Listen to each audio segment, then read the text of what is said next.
Google should have easily won the social network war. Not only did Google have more money, experience, employees, and users, Google actually launched their first social network site in January 2004, a few weeks before Facebook launched, and long before the likes of Twitter and Instagram. In fact, Google has created many different attempts to directly compete with all of these platforms, and yet they've all failed. Most famous was Google+, which has since been described as Google's biggest ever failure. It became a joke, and not only did people not want to use it, many actively hated it. Nobody likes Google+. But if you go to a Google search and just type in Google Plus is, you get a lot of negative suggested search results. Nobody likes Google+.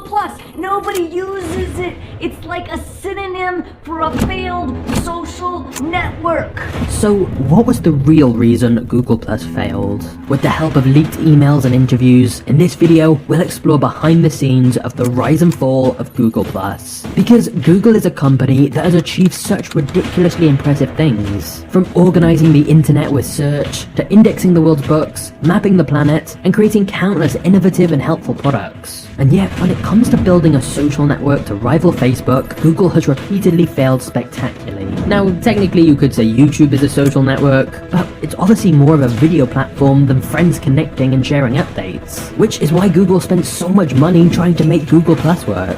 So let's go on a journey into the inner workings of Google and find out the truth.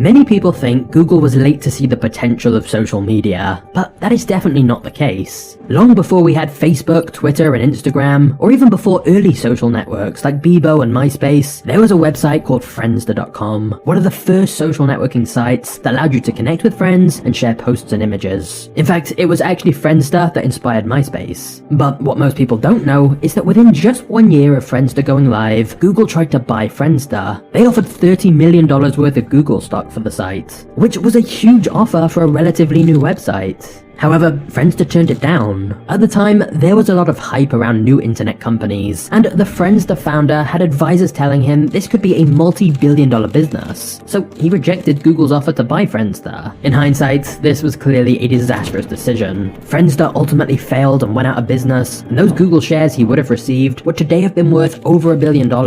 But the rejection was bad for Google too, as it meant since they couldn't buy Friendster, they had to start their own social network site from scratch instead. And that's exactly what they did. Orkut was the first social networking service owned and operated by Google. The website was named after its creator, a Google employee called Orkut, and I'm not even going to attempt to correctly pronounce his surname. But he was a Turkish software engineer who developed this social site as an independent project while working at Google, as Google encouraged all its employees to spend some of their work time on their own side projects. Orkut was designed to help users connect with both new and old friends, and it had many of the features we associate with social networks today, like creating your own posts, updating your status, sharing photos, and liking and commenting on what your friends shared too. What's interesting is Orkut had a small head start on Facebook, as it launched in January 2004, literally just a couple of weeks before Zuckerberg launched Facebook in February 2004, although back then it was called The Facebook. Whilst Orkut did reasonably well, its popularity mostly came in India and Brazil. In fact, in 2008, Google announced Orkut would be fully managed and operated in Brazil, since that's where most of its users were. Elsewhere, Orkut's popularity took a big hit after a serious security breach where passwords and banking info was leaked,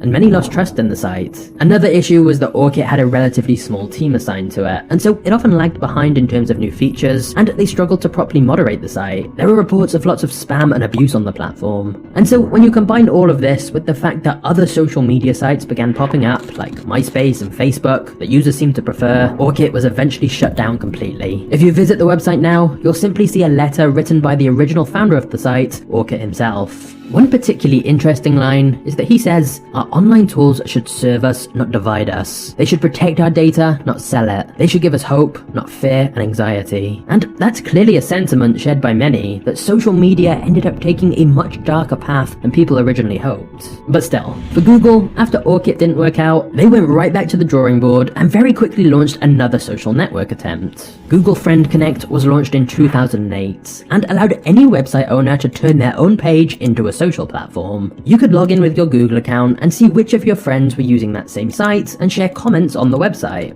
But once again, this failed. So in 2009, they launched Google Wave, and this time articles popped up saying Google Wave could threaten Facebook and Twitter, with analysts saying Wave was possibly the most comprehensive entrant into the social networking business. It was described as combining features of email, instant messaging, blogging, wikis, multimedia management, and document sharing, whilst offering a variety of social networking features too. And if that sounds a little confusing, that's because it was. Users found it complicated to use, and it never took off. But Google was clearly adamant they wanted a social network. So in 2010, they launched a new project called Google Buzz. And this time, Google had the idea to integrate this new service with Gmail, which made sense in theory as they could then capitalize on the massive user base they already had rather than starting from 0 users. The problem was, this implementation was horrible. Gmail users were surprised to find one day that they were now part of Google Buzz even though they hadn't signed up for it, and suddenly their email contact list and some other Gmail data had been made public. For example, their most frequent email contacts were added as friends on Google Buzz, and anyone you shared emails with was added as one of your followers, which for many was awkward as they may not want certain areas of their lives to overlap like this. This not only resulted in many angry users, but also a class action lawsuit, which Google ultimately settled for millions of dollars later in 2010. So basically, while the integration with Gmail was supposed to give Google Buzz a massive boost, it backfired completely and ended up making the whole Google Buzz service very short-lived. It was eventually pulled completely after privacy concerns and controversy around weak security. Once again, Google had failed with social networking. So after failing to buy Friendster, then launching and failing 4 separate social products, Orkut, FriendConnect, Wave, and Buzz, it was time for a new strategy. It was time for Google's biggest social network project of all.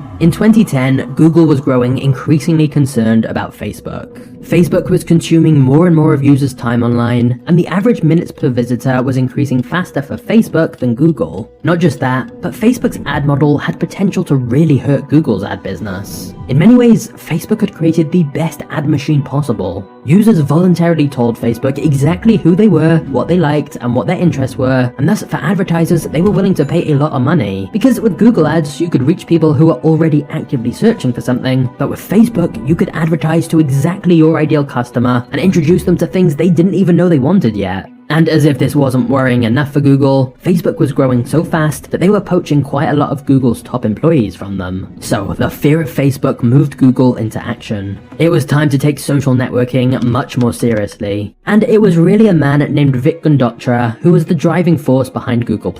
He joined Google in 2007 as vice president of social, and he very quickly became concerned by the growing influence of Facebook and how much power it could harness from all the personal data it was collecting. Around this point, Larry Page, one of the original co-founders of Google, had returned as CEO, and Vik was constantly telling Larry about how serious the threat of Facebook was. Eventually, Larry agreed and put Vik in charge of a new project called Google+. After multiple failures, Google was determined to make Google+ a success, and thus it quickly became a very central project at Google. They allocated a huge amount of resources and employees from all other units at Google to work on this. They put lots of time and money into this, as it was going to be one of their main focuses going forward. Just to illustrate this, Larry Page sent a memo to the whole company where he told them 25% of their bonus would be tied to Google's success in social, which basically meant if Google+ did well, their bonus could be 25% higher. So the whole company had a big financial incentive to ensure Google+ succeeded. Now, for context, Google's previous social attempt, Google Buzz, maybe had a dozen people working on it, whereas some estimates say Google+ had over 1,000 employees directly involved. This time, Google was serious, and this project was supposed to be the Facebook killer. And in 2010, Facebook was privately valued around $14 billion, whereas Google had a market cap of over $200 billion. So Google certainly had the resources and user base to win and defeat Facebook. So, what happened?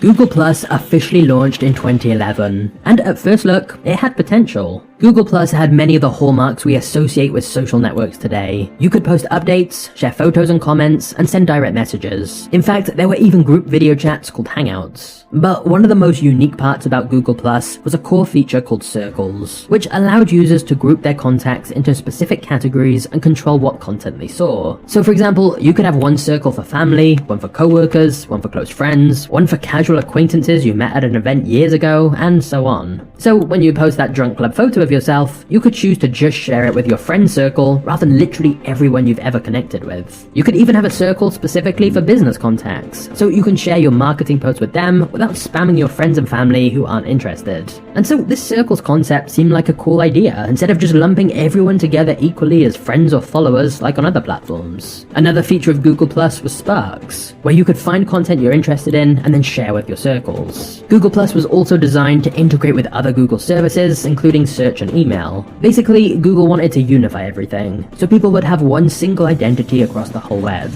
It would all be connected to Plus. Or, as Marcus Brownlee put it, Google Plus is basically the hub for it, so you're gonna see Google Plus embedded in services like Google Calendar, Google services like Search and Contacts and Gmail, and that's all gonna help tie everything together with your profile and everything about you on your Google Plus profile. Now, in order to create hype around the launch of Google Plus, Google decided to roll it out gradually by using an invite program. So to join Google Plus, at first you had to be invited by someone else. It was invite only. And when you got invited, you could then send a few invites out to people yourself. This invite program not only allowed Google to get feedback and fix bugs by rolling it out gradually, but it also allowed them to create a feeling of exclusivity and buzz around Google+. People wanted an invite to check it out themselves. And it's quite possible Google were aiming for something right out of the Facebook playbook here. As when Facebook first launched, they only expanded to certain college campuses at a time to create a real feeling of exclusivity, hype, and demand. And since many of the earliest people invited to Google+ were people with big voices in the tech industry in Silicon Valley, they definitely helped generate a lot of good publicity for the platform. Ironically though, one of the earliest users of Google+ was Facebook founder Mark Zuckerberg, who managed to get an invite from someone he knew in the tech industry. And it's reported that Facebook was getting so nervous about Google+ that Zuckerberg implemented a company-wide lockdown at Facebook, where he instructed all employees to drop anything else they were doing and dedicate their time to bringing Facebook's features in line with their new rival. Facebook was undoubtedly very worried about the competition from Google. And indeed, once Google announced it was going to be using its vast power and resources to create a rival social networking platform, many experts predicted Google+ would succeed in beating Facebook and becoming the king of social media. Google+ officially launched in 2011, and by the end of the year, they had around 90 million users. Within a couple of years, they'd reached a peak of over 500 million users. With user numbers like that, you may be wondering, how was Google+ Google's biggest ever failure? Well, here's the thing. These numbers were all a sham.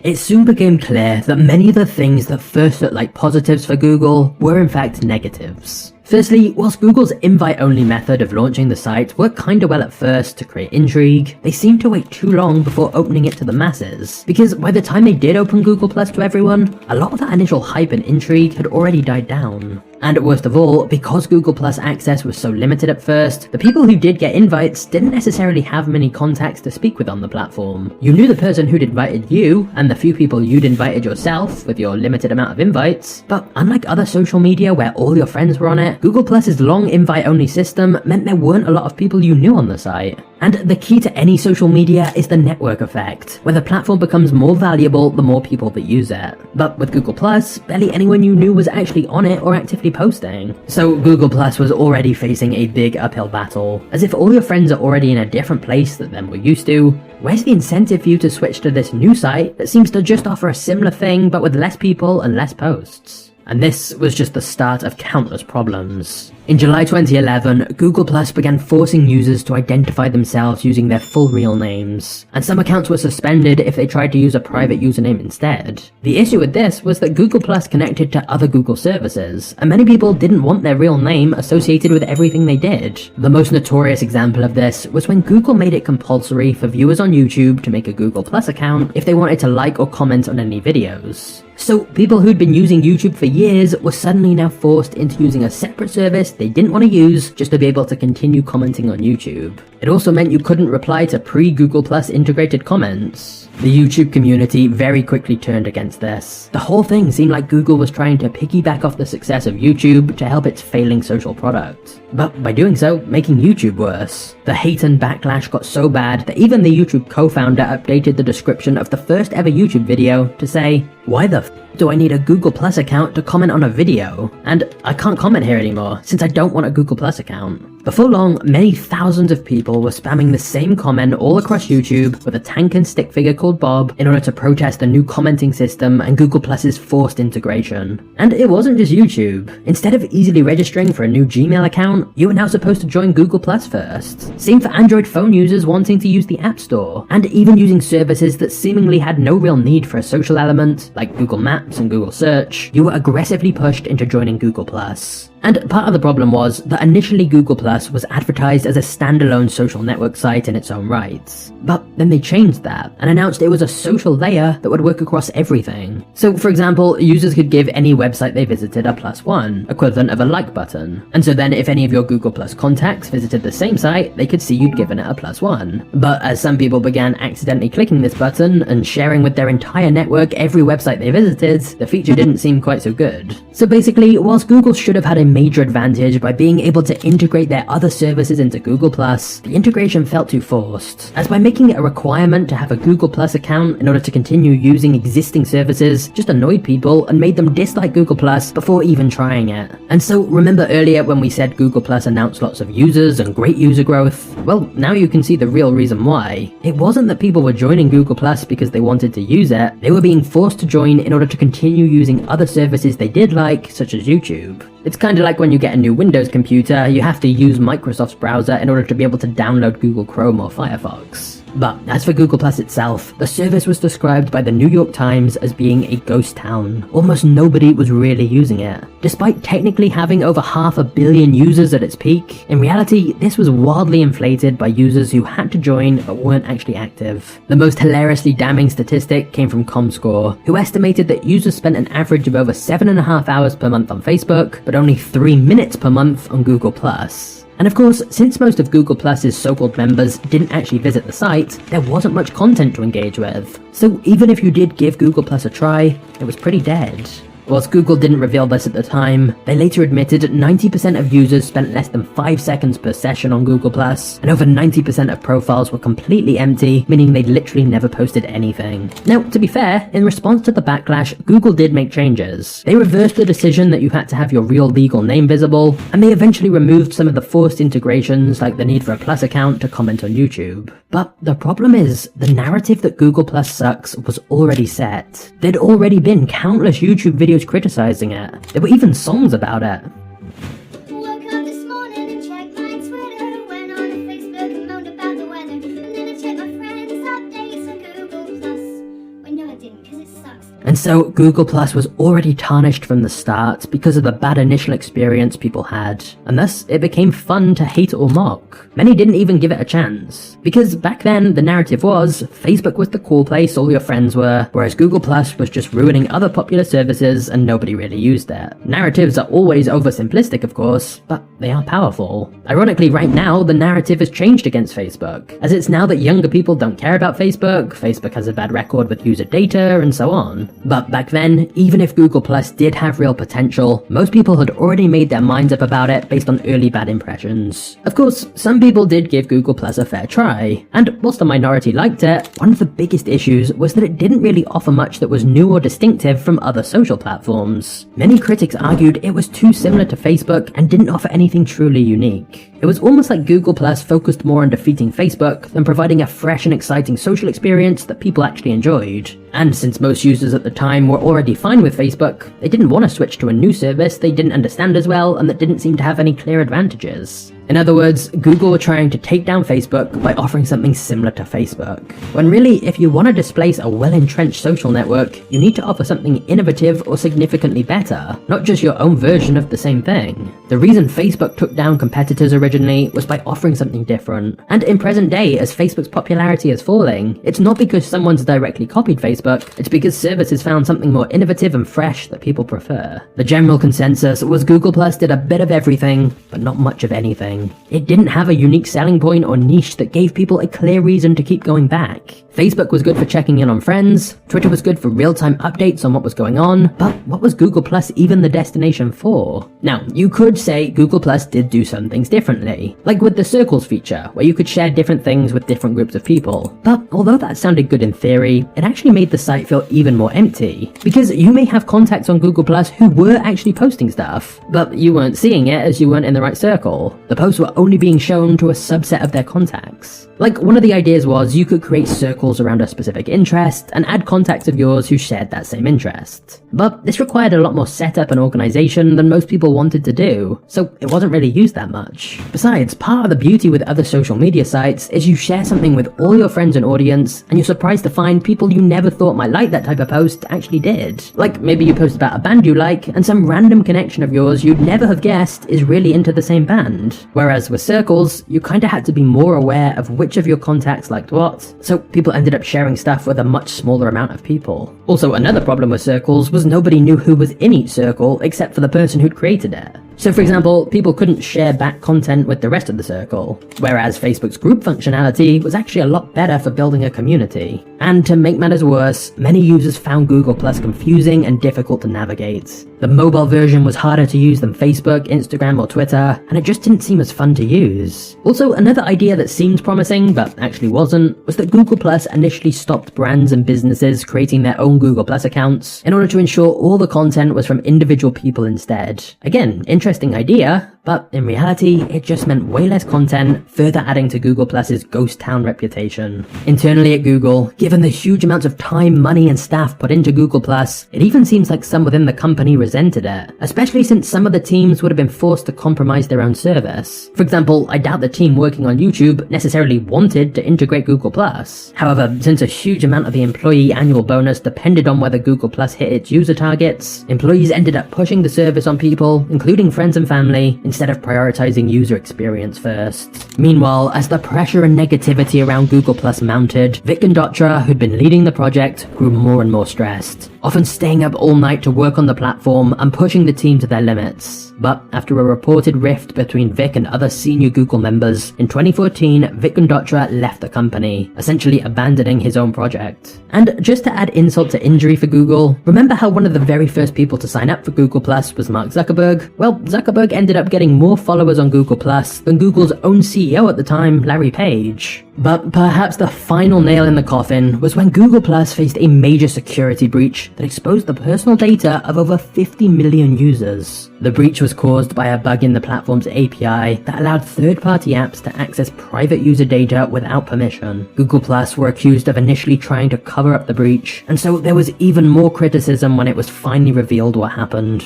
Finally, in October 2018, a class action lawsuit was filed against Google and parent company Alphabet due to Google Plus account data being exposed as a result of this bug. Ultimately, there were clearly multiple different reasons Google Plus wasn't working out. The fact Google Plus didn't launch until 2011, a full 7 years after Facebook and 5 years after Twitter, always meant it had an uphill battle. And whilst Google Plus did launch the same year as Snapchat, Snap offered something new, short, mobile-focused, self-destructing media, whereas Google Plus essentially tried to recreate social networks that already existed. Honestly, Google Plus probably wasn't as bad as it's now remembered as, but early mistakes meant the narrative and perception was always against Google Plus. And thus, in October 2018, Google announced that Plus would be permanently shut down for good. After so much initial hype and the hundreds of millions of dollars Google spent building it, it went down in history as Google's biggest failure. Of course, with hindsight, it's easy to see the issues, but researching this did lead me to some funny predictions people made at the time. Many experts genuinely thought Google Plus would dominate. And my favorite prediction was this comment from 10 years ago that in just 2 lines said Apple was on the decline and that Google Plus will come through to dominate eventually, just like Windows Phone. However, the story of Google's social network battle wasn't quite over just yet.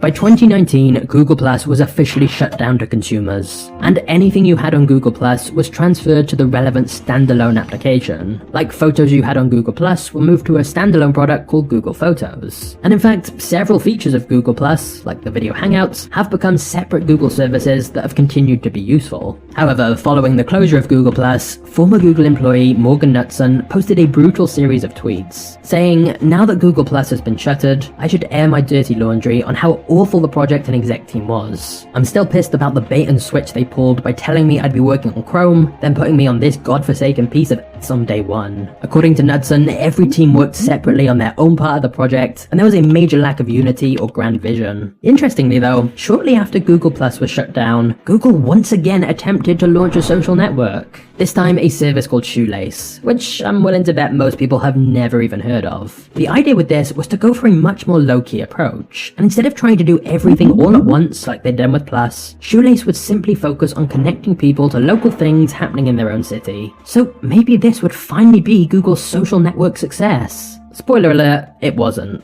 The pandemic made it very hard for a new social app like this to take off at all, and the service survived less than a year. Headlines popped up like, "Google is shutting down Shoelace, the social app you've probably never heard of." So this was yet another social failure for Google. It's strange, as it seems Google are masters at creating utilities and tools and solving complex problems. Honestly, Google products and services have had a massively positive effect on my life overall, and I'm sure it's the same for many of you watching. But with the exception of YouTube, which they acquired, the more social, community-driven apps always seem to have been their weakness. And perhaps part of the problem is simply Google's culture, where their prevailing wisdom is to quickly kill projects that aren't working and start over. And this works great with many things, but not with social networks, where every reboot you lose any existing network effects and start from scratch all over again. I also think Google's focus on features like circles illustrates the way Google thinks about things. Their assumption was that Google Plus users would enjoy spending time organizing their information and setting up everything exactly how they wanted it. And indeed, many tech-minded people did actually prefer Google Plus and the additional control it gave them. But the general public didn't want to spend their time on that organizational setup stuff. They just wanted the platform to work right away. Generally, people prefer simplicity. Just look at more recent breakout apps like TikTok. You don't even have to search for anything. It just learns what you like and shows it to you. Whereas Google Plus had much more of a learning curve. For example, another core feature of Google Plus was Sparks, that required you to actively search for things you were interested in and do the work yourself. Again, it gave you more control, it just wasn't what the average social network user wanted.